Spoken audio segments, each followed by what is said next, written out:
नमस्कार, सत्यपरिचितमध्ये मी इरफान सैयद आपल्या सर्वांचं स्वागत करतो। मी आता सध्या आहे मीरा रोड स्टेशन येथे आणि या ठिकाणी मोठ्या प्रमाणात प्रवासी उभे आहेत आणि या सर्व प्रवाशांची तारंबळ उडाली आहे, कारण की मीरा भाईंदर महानगरपालिकेची परिवहन सेवा ही पूर्णपणे आज बंद आहे। परिवहन सेवेचे कर्मचारी संपावर असल्यामुळे आज येथील नागरिकांना मोठा त्रास सहन करावा लागत आहे। माझ्या पाठीमागे आपण बघू शकता की मोठ्या प्रमाणात या बस स्टॉपवर रिक्षावाले सर्व आलेले आहेत आणि बस नसल्यामुळे रिक्षावाले अव्वाच्या सव्वा हे भाडे घेत आहेत।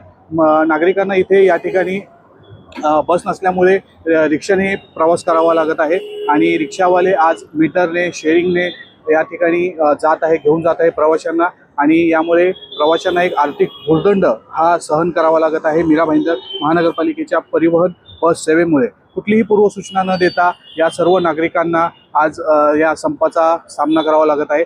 माझ्यासोबत काही प्रवासी आहेत, आपण त्यांच्याकडून जाणून घेऊया की नक्की त्यांना कशा प्रकारे त्रास होतोय, किती वेळापासून ते बसची वाट पाहत आहे आणि मात्र त्यांना बस कधी येणार याची कुठलीच पूर्वसूचना नाही आहे आणि कल्पनाही नाही आहे। माझं नाव शुभम आहे आणि मी विरारमधून मीरा रोड काशी मीराला मी प्रवास करतो। आता ते बसच्या हडताळमुळे आता प्रॉब्लेम तर आहे, म्हणजे त्यांना इन्फॉर्म पहिला करायला पाहिजे होता की, कारण इकडे तुम्ही बघू शकता किती लाईन आहे आणि सगळे जाम वेटिंगमध्ये आहे। तर म्हणजे जे स्ट्राईक आहे ते लवकरात लवकर म्हणजे थांबवावी आणि जे यात्रेची पहिल्यापासून ते यात्रा सुरू करावी। रिक्षावाले आता बस बंद असल्यामुळे किती भाडं बोलतात? आता बघा ते मीटरवर आहे आणि इकडनं काश्मीराचं जर मी बघितलं तर आता 70 रुपये आहे किंवा 80 रुपयेपर्यंत आहे आणि किती रिक्षावाले शेअरिंगमध्ये पण जात आहेत, मग त्याच्यावर डिपेंड आहे असं।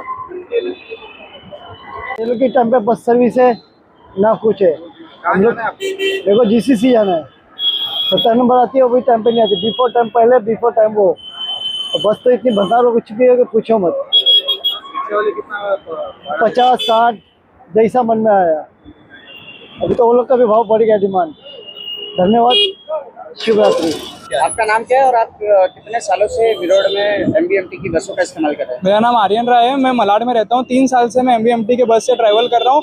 रोज मैं कॉलेज जाता हूँ, लेकिन 11 रुपये बस का होता है और रिक्शे वाले, अगर हम लोग रिक्शे से जाते हैं तो 15 रुपये से ज़्यादा कभी नहीं लेते। आज इन लोग मनमानी चला रहे, 25 रुपये मांग रहे हैं और कोई तैयार ही नहीं हो रहा है जाने के लिए। लोग पौने घंटे से खड़े, कम से कम लोग कोई जाने के लिए तैयार ही नहीं हो रहा है। और इन लोग ने ये जो हड़ताल हुई है इसकी ना कोई नोटिस दी थी ना कुछ दिया था, अब भी बता रहे हैं कि हड़ताल है। हम लोग पौने घंटे से ना रिक्शा वाला मान रहे हैं ना कोई बस आ रही है। अब हम लोग क्या करें? इधर सबकी मनमानी चल रही है।